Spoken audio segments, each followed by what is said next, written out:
This is Adam Taxon, the main administrator for the Daily Beck page on Facebook, and that's the Florida State University marching band in the background, and that's on because what follows is a clip from Glenn Beck's Friday show, the first hour, in which they're talking about former Obama administration official and current Massachusetts Democrat candidate Elizabeth Warren, who has had an interesting few days in her campaign. Let me add that Elizabeth Warren is a 132nd part Indian of some sort, and this has been a source of the news.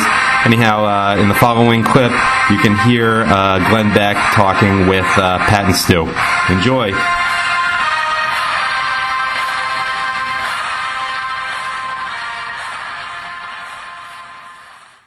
Elizabeth Warren's getting killed in the press. Well, as she should. Yeah.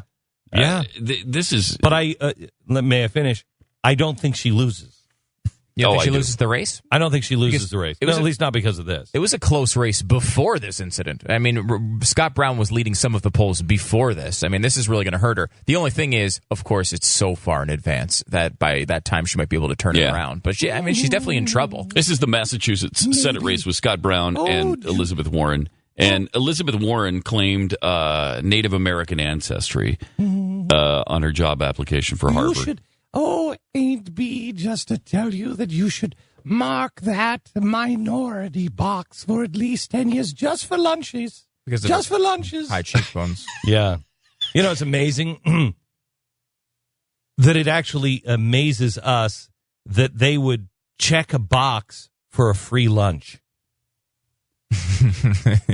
I mean, that's true. That's all she did. She said, I only checked that I was a Native American, that box, for 10 years in a row because I wanted to be invited to some luncheons. With other people like me. So you wanted free lunches. What a surprise somebody from the Obama administration would do that.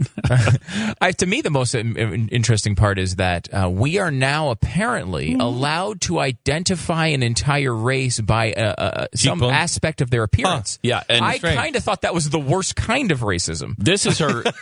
This is her latest. My Aunt Bee has walked by that picture at least 1,000 times, remarked that her father, my papa, had high cheekbones like all of the Indians do, because that's how she saw it. And she said, and your mother got those same great cheekbones, and I didn't. She thought this was the bad deal she had gotten in life. Can you imagine that? All right. Imagine saying that about any other race. Yeah, let's not attempt it because no, I don't think we need to. Because this would be the time of the show where we give examples of what that would be, but you can't even do that. We would be nailed for even giving an example to point it out. Mm-hmm. But she can actually say, "Oh yes, and I have such high cheekbones, like all the Indians do." Wow, ain't B sound like a racist? And then you go out and it's like, my Aunt B told me about my high cheekbones. I'm going to check the box just for a luncheon. Maybe I can meet more people like me. I don't know. The Klan reading those reports? I mean, whose lunch are you going to? Yeah, you got high cheekbones like all damn Indians do.